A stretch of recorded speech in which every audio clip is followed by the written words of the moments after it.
How would you like to become better equipped to fully and effectively serve God right where you are, in and through the business that God has entrusted to you, thereby fulfilling the purpose for which God created you? With renewed enthusiasm, you'll have greater clarity, commitment, courage, capabilities, and confidence to continue to build and grow as your ministry, the business that God has entrusted to you. In addition to being an author and speaker, Jeff Holler is the owner and founder of the Capital Chart Room Ltd. The Capital Chart Room's clients are some of the most respected and successful entrepreneurs in Texas, Oklahoma, and Arkansas.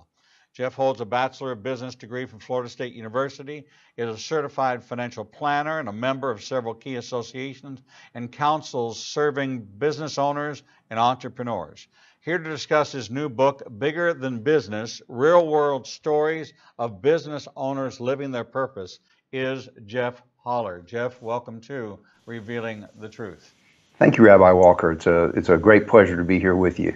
Well, Jeff, thank you for coming on with us. I think we're fascinated by the concept of faith in business. There's, two primary companies that make the news all the time. That's Chick-fil-A and Hobby Lobby. But, there's a bigger story going on globally. And this is a story that you tell in the book, and we're going to get to the book in a minute. But we really want to kind of get to know who Jeff Holler is and go all the way back to, what did they call you when you were little? 4, 5, 6, 7? Well, if everybody was happy with me, it was just Jeff. If my mother was upset with me, it was Jeffrey Mark. Gotcha. I completely understand that. So tell me about Jeff, little Jeff, and what it was like growing up in your home. Who were your faith influences? What set you apart? What really influenced your faith to become your own? Thank you for asking that. My dad was a fighter in the Air Force, and so we lived all over. I was born in Washington, D.C. We lived in Florida, North Dakota, back to Washington, D.C. He was transferred to Alaska. We lived there for 4 years, and then back to Florida. So I grew up in a military family, and the military life, a military brat. When we moved to Florida, my dad was one of the older pilots, volunteered to go to Vietnam, was shot down, ultimately died as a result of his injuries. And one of the big influencers you mentioned was the fact that at age 15, I lost my dad at a very young age. He was very young, relatively. And it really caused me to understand that nothing's guaranteed in life, that life can be short. And so I made a decision then to get the most out of every day in my life. And it was more of a secular view there then, but I decided to just do my best at whatever I could and enjoy every aspect of my life.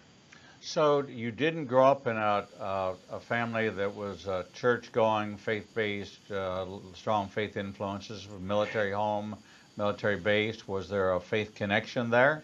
There was a strong faith connection. My mom and dad were both strong people of faith, and I was very blessed in that regard to be raised in a family of faith. I was introduced to Christ and the biblical stories at a very young age. We typically attended church on the military bases, and there you had three choices. You had synagogue, you had the Catholic Church, you had Protestant church. So I was raised kind of non-denominational in a way. We went to the Protestant services on base for the most part. So when did the faith of your parents become your own faith? Well, that's a great question. They planted some wonderful seeds, and I was a member of our youth group in high school. And those seeds, continued to cause me to contemplate and look at my faith and question my faith. But even after I accepted Christ, I think I didn't have the correct understanding. I felt like that as long as I took Christ with me wherever I decided to go, that I was being a good Christian. So as I went through college, I kind of got away from my faith a little bit. When I got married and started a family, we came back to it. But again, I had this idea that as long as I had Christ with me, and I took him where I wanted to go, that I was being a good Christian.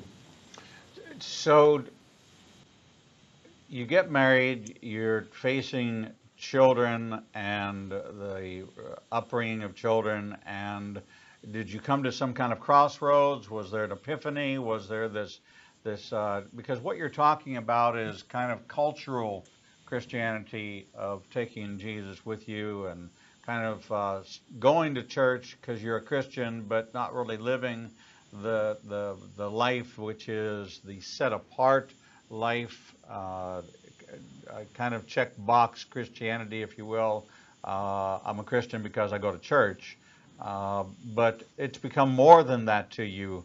What was it that made it become more personal, more relevant, more foundational to you? Yeah, that's a great question. And I did take the biblical principles and values seriously, and I tried to live those. But again, I didn't have a deep relationship with Christ. And there was a moment. We had a personal family problem that was very difficult. I got the family through it, but it affected me in a major way. And about 6 months later, I started having what would be considered similar to post-traumatic stress syndrome symptoms. And it just knocked me to my knees. And I finally turned to God and said, God, is there something you're trying to tell me here? And it's in my business, having those type of symptoms is not very helpful, and can be actually very damaging. So it was a difficult time. And as soon as I asked that question, I almost immediately got the answer. And I can't say I always get answers like that in prayer, but I cried out, and God said, you got to give me control. You've got to give up control. You've got to turn it over to me. And you've got to, one day at a time, every day, you've got to look to me. And I want you to start following me. And I went back into scripture, and I revisited the understanding that God's already created a path for me. He's got it there. All I have to do is seek, and once I get clarity, follow. And if he says turn right, my job is to turn right. If he says turn left, my job is to turn left. So that was one of the best things that ever happened to me. One of the most difficult situations in my life, but also one of the best things. And now I get on my knees every single day. I start every day with prayer and Bible study, and I found that the giving over control to God is not a one-time decision. For me, it's daily, because many times during the day I want to take back control, but I need that help every day, and it's just changed my life. It's changed the trajectory of my life.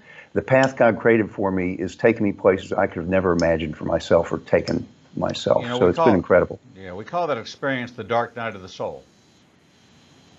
So And it was. That's how God got my attention, and I'm so grateful that He did, and that I'm so grateful for His mercy and His grace, and He's enabled me to correct, and now I want to follow what He's got prepared for me. So it kind of let's frame this kind of time frame. So you graduate from Florida State with your bachelor's in business. You go on to become a certified financial planner. You're now in the time frame when the bubble burst. Uh, there's a financial crisis going on. We're going from um, the Reagan years of a strong economy into the Carter years, or the reverse of that, the Carter years into the Reagan years and a strong economy, and then things begin to change. The banks are failing, the big financial houses are failing, and you're a financial planner, and I'm sure that you're looking at people's portfolios shrinking and your portfolio shrinking, and people beginning to ask questions, as every financial planner was challenged during that season of time, until really just recently, when things began to turn again and the market began to climb back and people began to recover those losses. So I can see the business environment that you were in was a perfect storm setup for any kind of crisis to fall, whether or not it was intentional, unintentional. There's many in prison, white collar crimes that did not handle that period of time correctly, and made many mistakes. But this also began some of your journey into exploring what is now this book, this tome, if you will, about the concept of bigger than business. So in ministry, we tend to develop messages and teachings that are based on what we experienced first and what we had to learn first, and then find that there's a certain order of magnitude towards it, and we begin to realize that more people are also experiencing the same thing. So now we're motivated now to share that and to release that. So a pastor will give a sermon on Sunday, and he gives you this anecdotal story in the sermon, and it sure sounds like he just went through that situation himself. And the reality is he probably did go through that situation himself. So here you are, a financial planner. You've gone through this dark night of the soul. What does it look like on the other side of this from a standpoint of your business practices and how you handled your own company, your own employment? That's a great question. I started working solely with business owners in 1990. And I focused my work with business owners because I had a great appreciation for people who own their own business. And I had started my own business at that point and understood the challenges of growing and developing a privately held business. And I also had, as I explained, the sense of understanding that God had a purpose for me. And one of my clients, actually, and you mentioned his company, David Green, Hobby Lobby Stores. I started working with the Green family before they were the big conglomerate they were today. They were just growing their business back in the early to mid 90s. And I had the opportunity to meet them and start working with them. And David helped me understand that we can be a ministry through our work, that God created us to live our faith 7 days a week, and that, in fact, he thought initially he was the black sheep of the family because he went into business as a merchant. He loved being a merchant, and his story is incredible about how he ended up being in business. But all his family went into the ministry except him, and he thought he was the black sheep. And what he came to understand, which is shared in his story, is that no, he can be a ministry right where he is because that's what God created him to do. God needs representatives in the marketplace. And so I understood that my job was to represent God in the marketplace, to represent my faith, and maybe not always as much as what I said or putting scriptures on the wall and et cetera, but how I ran my business and how I interacted with people and how when they were challenged, how I offered to pray for them and prayed for, and do pray for them. And so I came to understand through David and other clients that understood that their business was their ministry, that's the way it should be. God created me to do exactly what I'm doing. And this is my ministry. The Capital Chart Room is part of my ministry. My family's part of it. My personal life is part of it, but the Capital Chart Room is certainly a major part of my ministry. Jeff, what do you specifically do there at Capital Chart Room, LTD, that is different than what Charles Schwab or some company that doesn't have a foundation of faith as a cornerstone of their business? What do you do differently? What do you how do you manage differently? How do you treat your people differently? What is the differentiator that you see from what you were taught in business school? Okay, what you became a financial planner and a business consultant to businesses, that there are some fundamental principles, but the way the principles are applied in regards to human capital and in regards to the ministering of one anothering, the marketplace ministry that Oz Hillman or Ed Saboso or some of the other authors have talked about, this wonderful place where you actually spend more time one-on-one with people than you do with your own family in business. And I came out of the Hewlett Packard and AT&T organizations in the executive levels.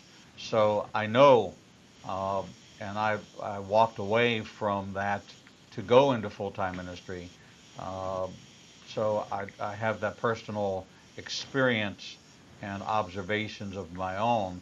But I'd like to hear how you apply them in your business, and then what launched you to begin to look at the models of other businesses, or was it that you saw the model of other businesses and began to apply those principles in your own company? Honestly, Rabbi Walker, I saw the model of other businesses that were men and women living their faith through their business, and started applying that to my company. So I was very blessed to be influenced by some very strong people of faith that had gone ahead of me and had learned those lessons and helped me learn how to do that. So you asked, what do we do differently? Number one, our culture is reflective of our Christian values. That doesn't mean we're a Christian company or we hire all Christians. It means our culture is derived from Christian values and principles. We want to get the right person in the right job at the Capitol Chart Room. And it may be somebody of faith, somebody of no faith. We have a Hindu that works for our company. But they all understand the source of our values. And you know what? They all appreciate those values. Who doesn't appreciate a company where you're treated with respect? You know, where integrity and honesty are important, where people communicate patiently, where people care about you. These are all values that come from our faith. And so everybody understands the source of our faith. We open meetings in prayer and so forth. But they're not expected to become a Christian. But it's interesting. I've had a lot of people ask me a lot of questions and dig deeper in some conversions. So the culture, I think, is number one. Number two, we developed a process. Our product is a process. So it's not so much helping clients invest their money. Most of our clients are owners of privately held businesses that most of their wealth is in their company. And so we developed a process that's designed to help bring clarity to the most complex decisions they have to make, personally and in business. And what we want to do is make sure that when they make those decisions, when we help them make those decisions, that they're founded and grounded in their purpose, what they care the most about. And in many cases, that has spiritual, direct spiritual overtones or is directly spiritually related. Sometimes it's not directly, but indirectly. But the process helps them gain clarity and confidence that every decision they make is moving them closer to their purpose and what they care about. So the process we developed is another thing that's very unique. We don't see anybody else out there utilizing this type of process. And then again, the focus on purpose-driven planning. We will help integrate the investments. That's part of what we do, but we help them make the overall decisions that estate planning, business continuity planning, tax planning, investment planning, insurance, everything that affects what happens with all their assets, including their business. Well, it's a very important message, and I appreciate the fact that you are the product of the examination of other businesses and this study that you've done and you share in Bigger Than Business. These are real world stories of 8 companies that are global. These are not all United States based companies.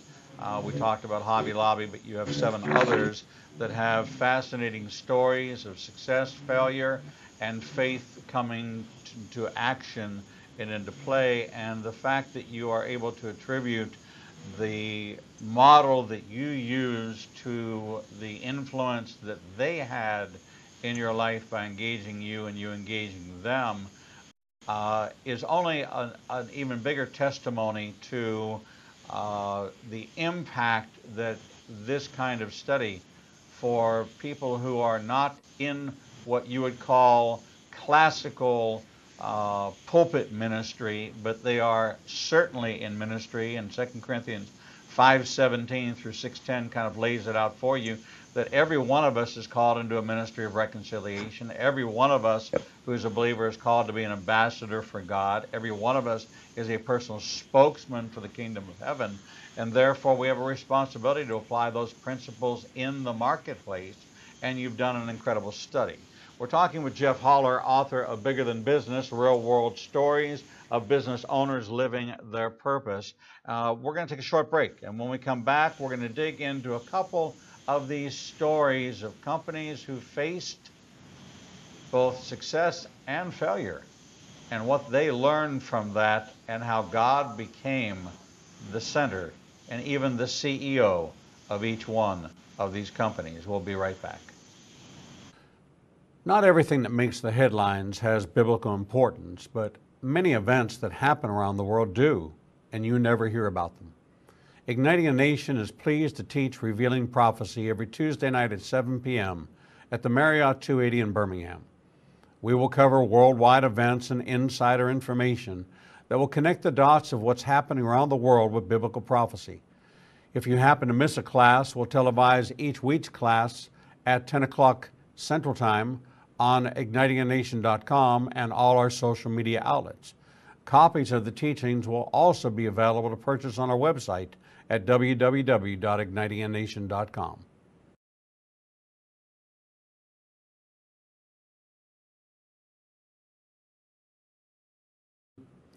The Lord meets you right where you are, and so does Igniting a Nation's new live streaming outlets. You can now watch Revealing the Truth, Revealing the Bible, and Prophecy Revealed simulcast live each Monday through Friday from 10 a.m. to 1 o'clock p.m. Central Standard Time on YouTube Live, Facebook Live, Vimeo, Periscope, and through our website, www.ignitinganation.com. No matter what device you are using, our program will automatically scale so you won't have to miss a single program. And if you happen to miss an episode, you can always subscribe to the Igniting a Nation YouTube channel and access over 1,000 interviews and never miss your favorite authors, special guests, and topics that interest you the most. There are lots of ways to see Israel, but nothing compares to seeing the land of the book and the people of the book through the eyes of two Jewish believers who can take you on a journey that will bring the entire Bible to life. When you join Rabbi Eric Walker and his #1 rated tour guide, Edo Canaan, in Israel, you'll experience incredible teachings, first-class accommodations, and actually walk where Jesus walked. You will experience the Bible transforming from black and white into living color, and you will never see the Bible in the same way again. For more information, visit us at www.ignitinganation.com/events. The Lord contends with what contends with you, and Igniting a Nation is committed to bringing to light each and every issue that faces a believer's life. Our live stream programming and teachings take you on a journey to finding biblical truth from a wide variety of experts who share their insights into a deeper walk with the Lord. We have assembled the most comprehensive panel of experts in the fields of prophecy, caregiving, healing from trauma, shame, and abuse, and so much more. We continue to expand our teachings and programming to meet your needs. We're committed to healing the nations with biblical truth. Visit www.ignitinganation.com to develop a deeper walk with the Lord and start your journey to a transformed life.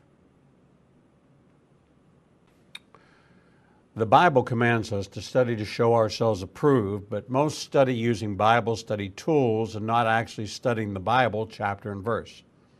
Igniting a Nation is pleased to present Revealing the Bible, recorded and taught each week before a live audience. We take you deeper into the actual Bible and verse in both Hebrew and English, and connect the dots between the Old and New Testament.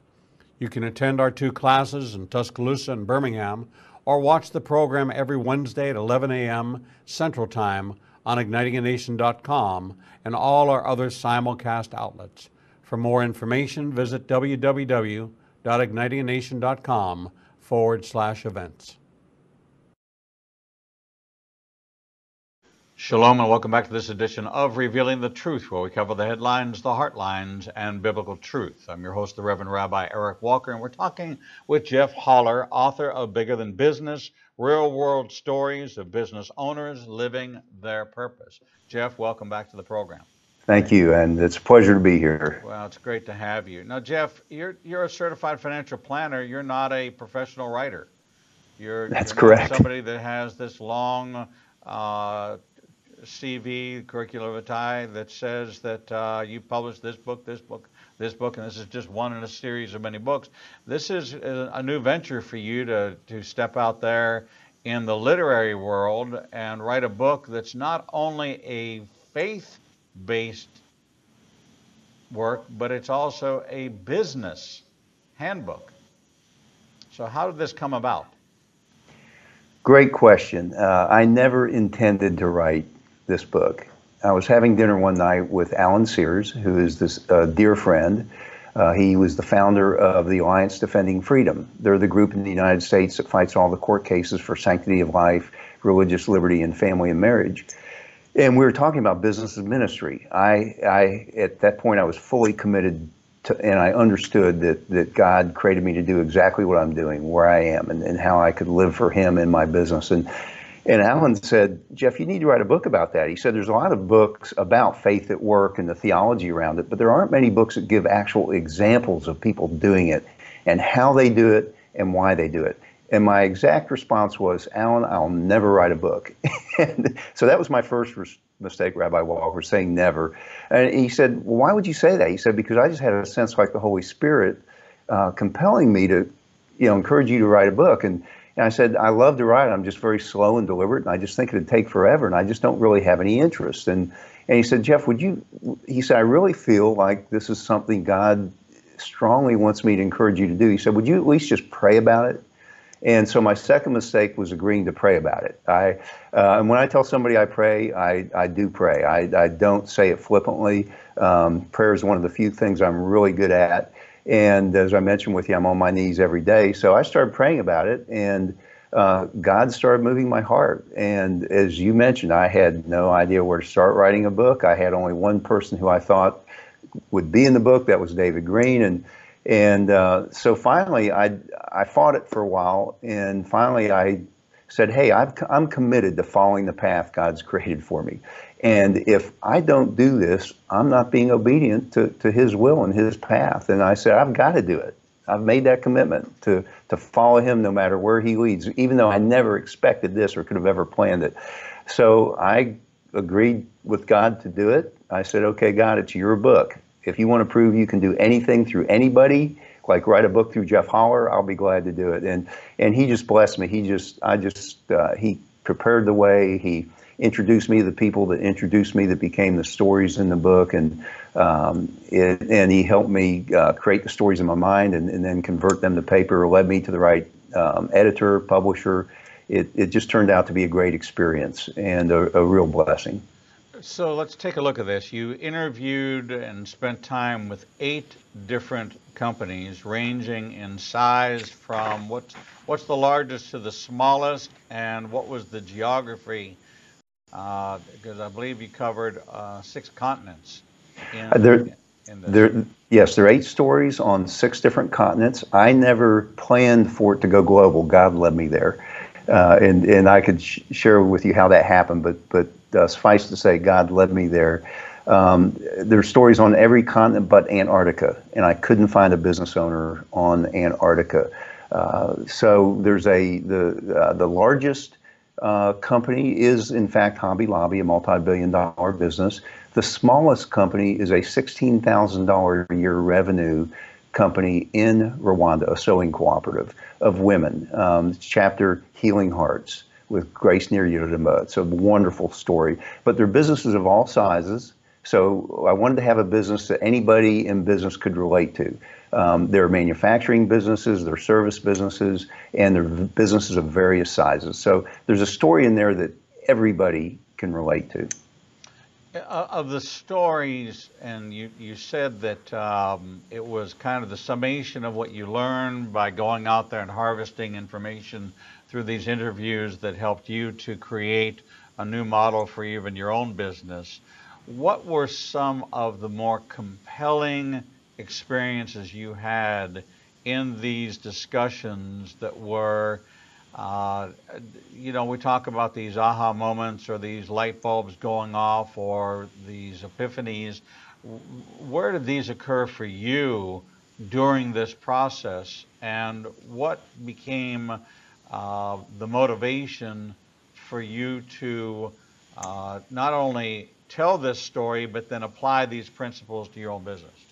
Yeah, and actually, I had committed to living my ministry through my business prior to writing the book. That's what motivated me to write the book. Alan, got me to pray about it, and God placed on my heart that these stories do need to be told, that more people need to understand what I understand.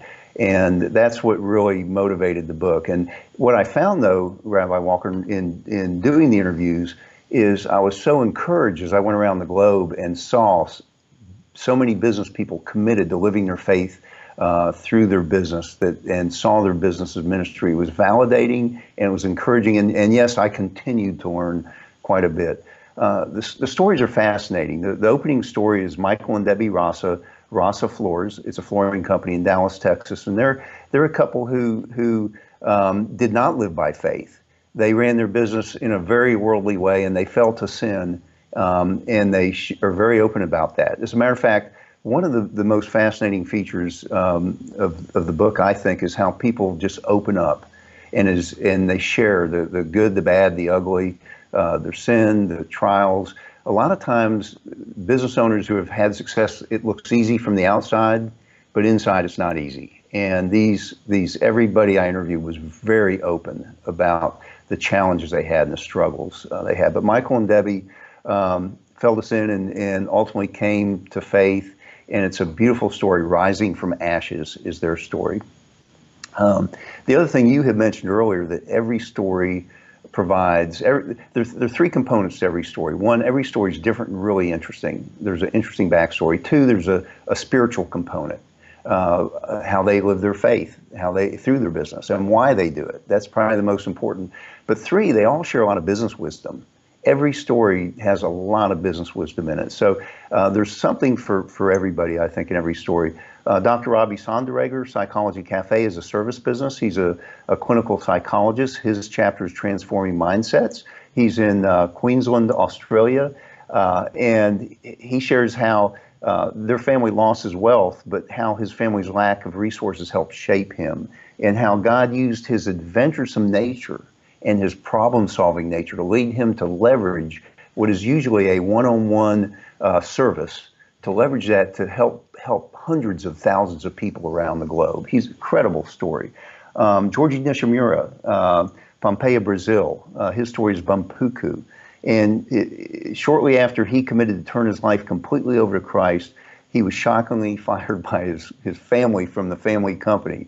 And it tells a story of how he dealt with that, how the family saw how he dealt with it, and how they actually brought him back into the company to help restore the company. And he became chairman ultimately. So it's an amazing story. He's a Japanese heritage, whose family immigrated to Brazil, but he is fully Brazilian. So another fascinating story. Alan Barnhart, Crane and Rigging, Memphis, Tennessee. His story is contentment, yes and no. And he shares a lot of different things, but how tragedy nearly cost him the business, but became the catalyst to make it a dynamic ministry.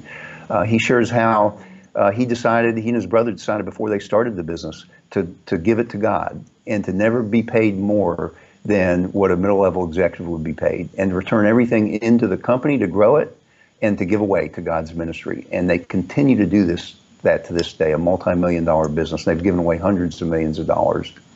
Jeff, was there, in these 8 stories, as you stand back now and are able to look at the summation of these 8 stories, were there things that you began to find that there was a common thread, and then that there was an uncommon thread, something that you could look at and say, here, all these companies shared this in common, but surprisingly, all of them are uniquely different?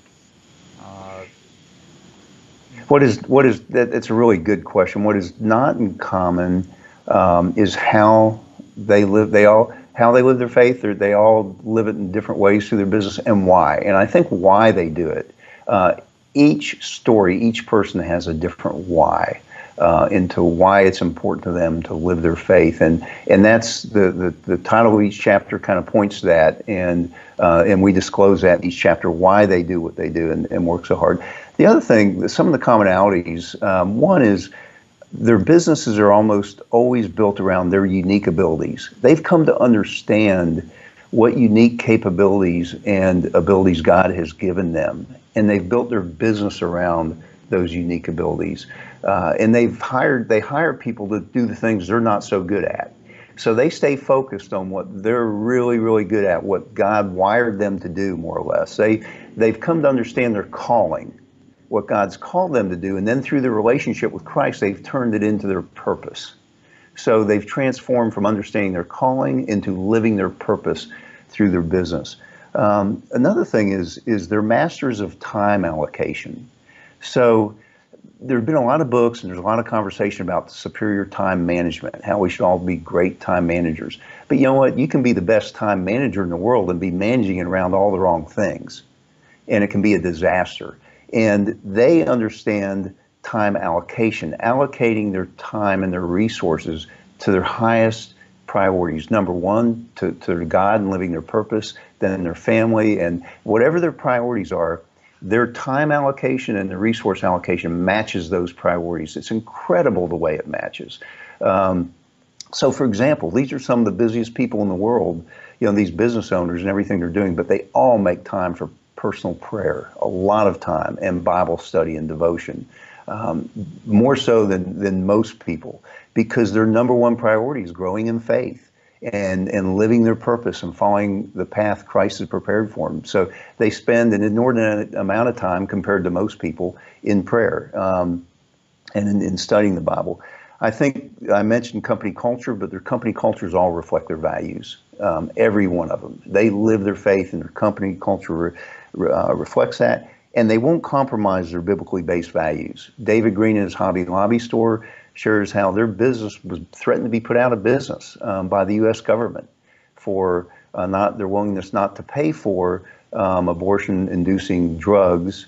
They weren't not allowing their female employees to get those drugs. They said, if that's what you want to do, it's your choice. We're just not going to pay for it.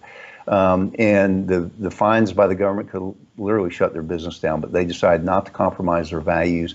They pursued a Supreme Court case and won. It's amazing. And so they don't compromise their values. They surround themselves with like-minded people that will hold them accountable to their faith. And I guess the other thing that I found really, really cool about everyone in the book is all the dots in their life connect. They don't live one thing at church on Sunday, live another thing when they're home, and live another thing when they're in business. They're the same person, no matter what aspect of life you're looking at, and every dot connects, and every dot comes back to their faith. It all goes back to their faith, and that is, for every one of them, that was their number one priority. So those are some of the things that I think were in common. From a business metrics perspective, did you find anything unique about that they were 1, 2, 3 points more profitable than other businesses of their size, and that was just kind of a benefit? Did they have greater employee retention? I mean, some of the metrics we look at from a corporate perspective, when you analyze them from a faith perspective and from an operational, how they operate in this faith environment, did you find from a business metrics that they performed better than companies of comparable size and market? That's an outstanding question, and yes, they not only performed better, they performed measurably better. And one, I think it's the people they surrounded themselves with, and they understand the idea. Since they understand that they are uniquely wired to do what they do, to get similar people in the jobs that need to be done. Two, David Green, one of his quotes in the book is, you can't always make a decision based on the checkbook. You can't always measure the decision by economics. The economics don't always tie together when you're living your faith through your business. For example, they decided to raise the minimum wage at Hobby Lobby. They started this years ago. They're up to $15 an hour now. And he thought at first it was going to cost their company a lot of money to do that. But he felt like he had a lot of single women who had families who were working for their company, and they were working 2 to 3 jobs, some of them, to support their family. And he said, that's not right. They should be able to support their family working at Hobby Lobby. And so he started raising the hourly wage. What he found is their employee retention skyrocketed. They were able to keep the best of the employees. Their productivity increased, and they actually made more money. Same thing with closing on Sundays. He thought he was going to lose money when they decided to close on Sundays. So his families that work for their company could go to church. If they chose not to go to church, they could just be with their family. They could just have that time away from the business. He thought it cost them millions of dollars. They ended up, shoppers changed their shopping habits, and they ended up making more money. And I see this throughout the book. Michael and Debbie Rassa, their profits exceed their industry by a significant amount because of, again, how they treat their team members, the type of people they hire, and how productive they are, and how much they enjoy working for that company, and how they want to work harder for the owner, and how much they appreciate the values that the company stands for. And that's pretty common throughout all the stories. Is the employees, the team members respect the values, they respect the purpose, they actually like the giving back. They understand that a lot of the profit that's produced is going to be given back to ministries, and that really compels them as well to work hard. So yes, we did look at the metrics, and yes, they are significantly better. You know, you talk about giving, and this was going to be my next question. From a giving perspective, both in tangible goods, dollars, assets, products, was there also a component of service that was outside the 4 walls of the business that was something that was a common theme throughout each one of these companies, and the encouragement for the employees, or the support for the employees, to serve outside of the business and even be acknowledged, rewarded, or compensated for that? There definitely are in every story. There is some sort of benefit, whether it's time off, paid time to go work in service. Alan Barnhart in Contentment, Yes or No, they've literally given the company away, where it's owned in a foundation, and half the profits each year go back into growing the company. They look at it as growing the tree, so the tree can get bigger, so it can produce more fruit, and then half the fruit goes and they give it away. And every ministry they give to has to have a champion from inside the company. It has to have somebody inside the company that works with that ministry to hold them accountable, to make sure that the ministry is doing what they're supposed to do, so the employees get directly involved in that. In Healing Hearts, which is the Rwandan sewing cooperative, the whole focus of their sewing cooperative was to heal the hearts of these women that survived the genocide. These women have horrible stories, and Grace's story opens with her genocide survival story. And when you read that story, it will change your life, because anytime you think you're having a bad day, you'll just think of Grace and say, you know what? I'm not on a pile of 300 dead bodies taken for dead. It's not that bad a day. But their focus was healing hearts. But ultimately, they ended up helping every woman work their way out of poverty, buy their own home, educate their children, and be totally self-sufficient. So the financial rewards came with, the service was first to the individual and to their hearts, and the financial rewards came along with that. Every story has something like those two, where the employees, the team members, are encouraged and rewarded for serving in whatever way they deem is appropriate. Jeff, were you surprised at the humility, at the transparency, at the willingness to admit the mistakes, the failures, the shortcomings, that each one of these stories contains a transparent element to it? That we know that Scripture tells us the pride comes before the fall and a haughty spirit before destruction. But we also know that when we're fully yielded unto the Lord, that He takes that. It's kind of interesting. In James, it says, if anyone lacks wisdom, ask for it. Well, if you ask for it, the answer you're going to get is what King Solomon told you, was that the beginning of wisdom is fear of the Lord. Mm-hmm. So you're going to go backwards to the start of the process of wisdom acquisition, and wisdom acquisition begins with fear of the Lord. You just don't get this supernatural download of all the answers, because the Bible is not written that way. God does not work that way. So if you don't know the full counsel and you don't know the good, the bad, look at King David, at his life, and these businesses all kind of had their own King David kind of experiences and stories where it wasn't perfect from the day that they got the vision for the business and worked everything out, and everything was perfect all along. It's a story of trials and failures and successes. How moved were you by the personal encounters that you had with each one of these business owners? I was very moved, and not only moved, but appreciative, and as I shared, very encouraged. I wasn't surprised by their humility, however, because most people of deep faith have had a moment where they've been knocked to their knees, where they've had to confront their faith, and where they've had to confront God and plead to God and seek His help, just like I did. And they all had those moments, and because of that, they were all, as I am, deeply grateful to God for His mercy and His grace.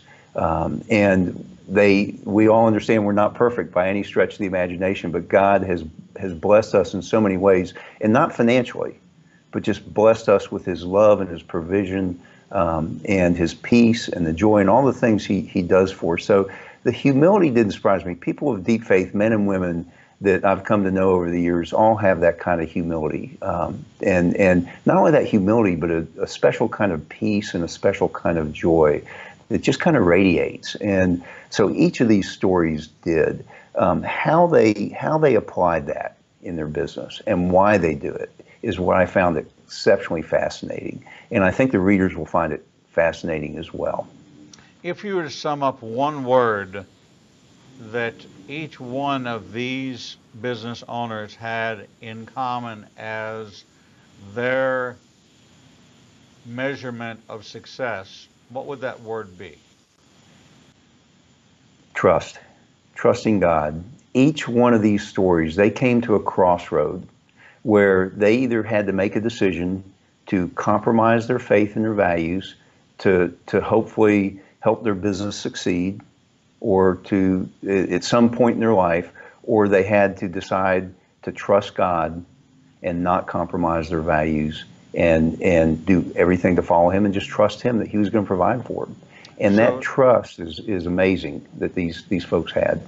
So Proverbs 3, 5, and 6 becomes the common theme of success in business. Yes, trust in the Lord always and lean not on your own understanding. Yes, and submit to Him in everything. Acknowledge Him, and He will direct your paths. And this is a common theme of Bigger Than Business. Real world stories of business owners living their purpose from Jeff Holler. If you are a business owner, a business influencer, an employee, or a manager that interacts with people, these principles apply to you. How you treat others. Love the Lord your God with all your heart, with all your soul, and all your strength is the first of the great commandments. And the second, equally as important, is to love your neighbor as yourself.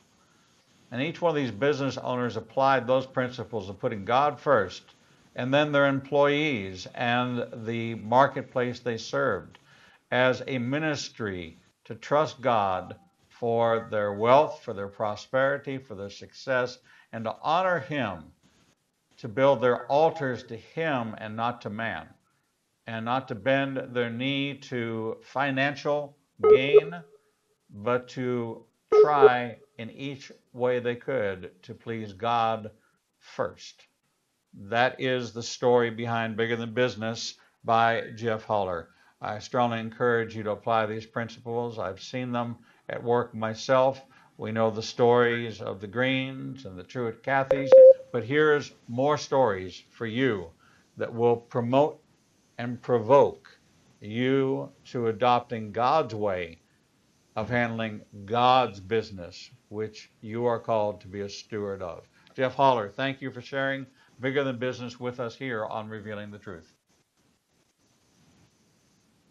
Thank you for having me on. It's been a pleasure and a real blessing. And your work blesses so many people. I'm just so grateful for what you're doing as well and how you're living your purpose in what you do. Thank you very much. Thank you so much. We're going to take a short break, and when we come back, we'll bring in the next edition of Revealing the Truth.